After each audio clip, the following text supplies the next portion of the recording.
Assalamualaikum warahmatullahi wabarakatuh. Kami dari kelompok 5 kelas TT4604 akan mengantarkan materi tentang modulasi digital. Saya Fadlaraman Fitra Arsil dengan NIM 1101223151. Saya Abel Abimanyu dengan NIM 1101223113. Saya Syafiq Ridho Wibisana dengan NIM 1101223131. Saya Tiarani Chandra dengan NIM 1101223123.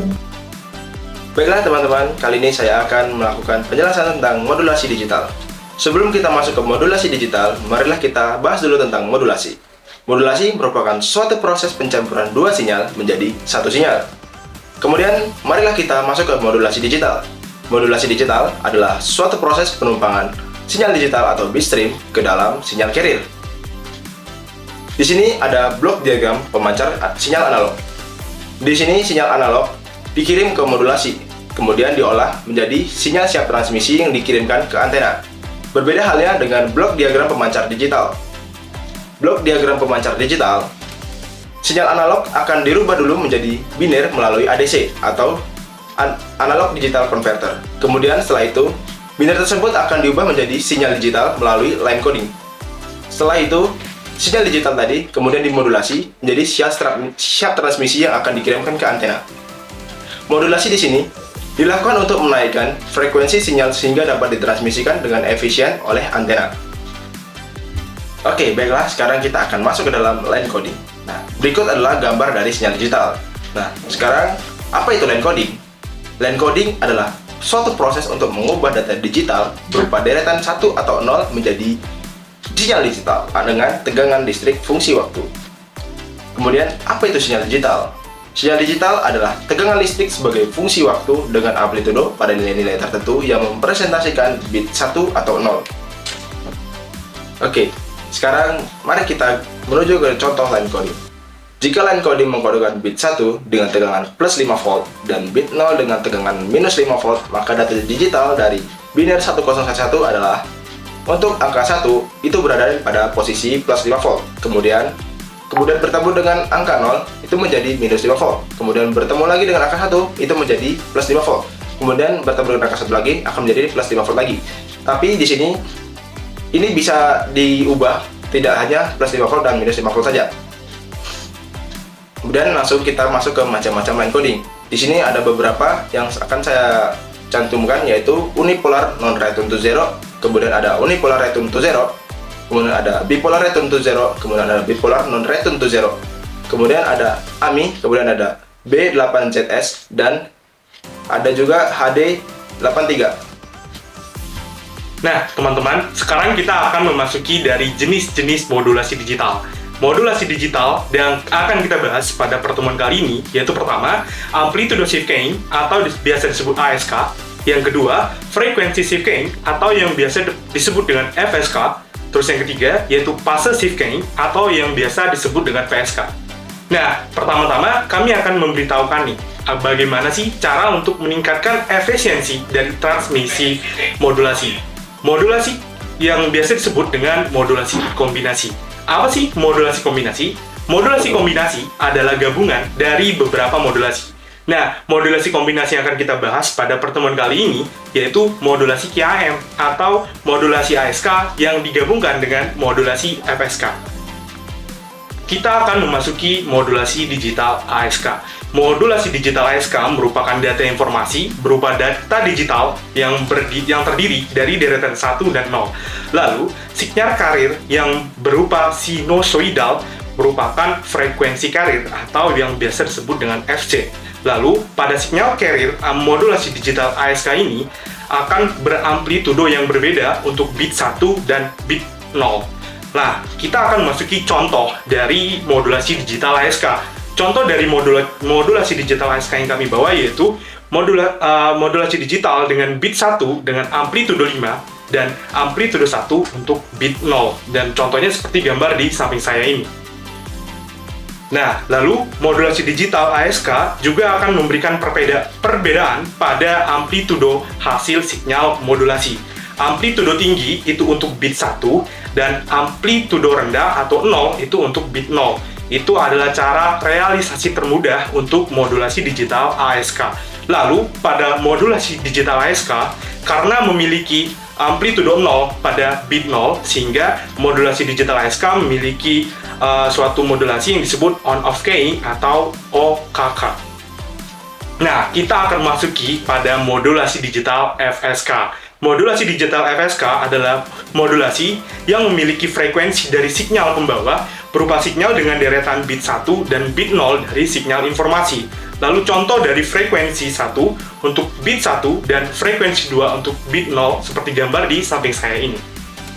Nah, lalu frekuensi karir akan mengalami perubahan pada modulasi digital FSK, tetapi pada amplitudonya tidak mengalami perubahan sama sekali. Lalu modulasi FSK dilakukan untuk membangkitkan dua karir dengan frekuensi F1 dan F2, dan modulasi dilakukan dengan cara mengatur saklar ke posisi karir yang sesuai dengan deretan sinyal informasi. Modulasi digital FSK juga memiliki perbedaan dengan modulasi digital ASK, yang dimana modulasi digital ASK umumnya lebih mudah dibandingkan dengan modulasi FSK dalam proses demulasi, karena dapat menggunakan teknik threshold amplitudo. Nah, apa sih yang dimaksud dengan teknik threshold amplitudo? Yang dimaksud dengan teknik threshold amplitudo itu adalah seperti on-off keying yang sudah kita bahas sebelumnya. Nah, selanjutnya adalah modulasi digital pada PSK yang akan dibahas oleh teman saya di sebelah. Baik, selanjutnya saya akan menjelaskan tentang modulasi digital PSK. Bukan yang itu dong, sorry, gambarnya bukan yang ini, yang satunya. Nah, ini. Jadi, modulasi digital PSK, fasa dari sinyal pembawa berubah sesuai dengan deretan bit 1 dan 0 dari sinyal informasi. Fasa yang berkorespondensi dengan bit 1 dan bit 0 ini juga diperlukan dari gelombang. Contoh gelombang dengan dua fasa berbeda dan contoh modulasi PSK adalah gambar berikut. Bit 1 diwakili dengan sinyal sinusoidal dengan fasa awal 0 derajat. Jadi sinyal dari 0, naik, mencapai maksimum, turun, dan seterusnya. Sinyal sinusoidal ini dikatakan berfasa P1. Bit 0 diwakili dengan sinusoidal dengan fasa awal 180 derajat. Sinyal dari 0, turun, minimum, kemudian naik, dan seterusnya. Sinyal sinusoidal ini dikatakan berfasa P2. Modulasi PSK memiliki amplitudo yang sama. Pada modulasi analog, modulasi PM lebih sulit dibedakan dari modulasi FM. Sedangkan pada modulasi digital, modulasi PSK lebih mudah dibedakan dari modulasi FSK. Modulasi PSK juga lebih mudah didemodulasi dibandingkan dengan modulasi FSK. Selanjutnya, diagram konstelasi modulasi PSK. Terdapat dua fasa, yaitu fasa P1 dan fasa P2 yang berkorespondensi dengan bit 1 dan bit 0.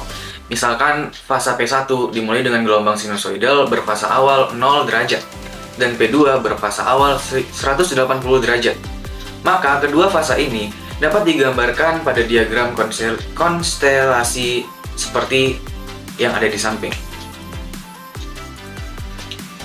Untuk penjelasan dari gambar, sumbu datar disebut juga sumbu real atau in phase 1. Dan sumbu tegak disebut juga sebagai sumbu imaginer atau quadrature cube. Selanjutnya, posisi P1 dan P2 tidak mesti berada di sumbu. P1 dan P2 terletak berseberangan dan berjarak sama dari pusat koordinat. Jarak dari Q ke P dan 0 ke P2 sama dengan amplitudo sinyal carrier. Jika amplitudo sinyal carrier adalah 2 volt, maka jarak OP adalah 2. Diagram konstelasi adalah cara termudah untuk menjelaskan skema modulasi PSK. Kemudian saya akan menjelaskan bagaimana meningkatkan efisiensi modulasi PSK dengan MRI PSK. Sebelumnya, kita memodulasi satu bit dengan satu fasa. Untuk meningkatkan efisien, kita dapat langsung memodulasi 2 bit langsung dengan satu fasa. Lambang untuk 2 bit ada 4 kemungkinan, yaitu 00, 01, 10, dan 11. Untuk memodulasi 4 lambang ini, diperlukan 4 fasa yang berbeda dari gelombang sinusoidal. Misalkan fasa P1, P2, P3, dan P4 berkorespondensi dengan 00, 01, 02, 03, dan 04. Dengan 4 fasa ini, maka transmisi menjadi efisien. Karena deretan data digital 01, misalnya 1011 dapat dikirim dengan mengirim P2 mewakili 10, dengan diikuti dengan mengirim P4 yang mewakili 11. Kemudian diasumsikan fasa P1, P2, P3, dan P4 berkorespondensi dengan fasa 0 derajat, 90 derajat, 180 derajat, dan 270 derajat. Kemudian gambar yang ada di sebelah saya ini yaitu gambar asosiasi bit dan fasa serta diagram konstelasi 4 fasa. Modulasi menggunakan 4 fasa, yaitu memodulasi langsung 2 bit, disebut dengan quaternary PSK atau 4-ary PSK, atau populer juga diistilahkan dengan QPSK. Sedangkan memodulasi dengan 2 fasa, yaitu memodulasi 1 bit, disebut juga dengan binary PSK atau 2-ary PSK, atau populer juga dengan istilah BPSK. Baiklah, saya di sini akan menjelaskan tentang untung rugi dari penggunaan MRI PSK. Yang pertama itu keuntungan. Keuntungan yang pertama pada modulasi MRI PSK ini adalah jika nilai M-nya tinggi, maka nilai maksimalitas penggunaan bandwidth-nya akan lebih besar. Yang kedua, jika nilai M tinggi, maka itu akan sangat menguntungkan pada keperluan transmisi dengan data digital atau kecepatan bitrate yang lebih tinggi. Setelah itu kita masuk kepada kerugiannya. Kerugian dari modulasi ini itu terdapat pada kekurangan dari MRI PSK ini sendiri. Jadi jika nilai M-nya tinggi, maka demodulasi yang akan dijalani bakal lebih rumit dan bakal rentan terhadap gangguan derau. Kita lanjut kepada topik berikutnya, yaitu modulasi digital majemuk. Di dalam modulasi digital majemuk kita akan mengetahui tentang teknik modulasi majemuk. Teknik modulasi majemuk ialah cara lain untuk meningkatkan efisiensi dari modulasi.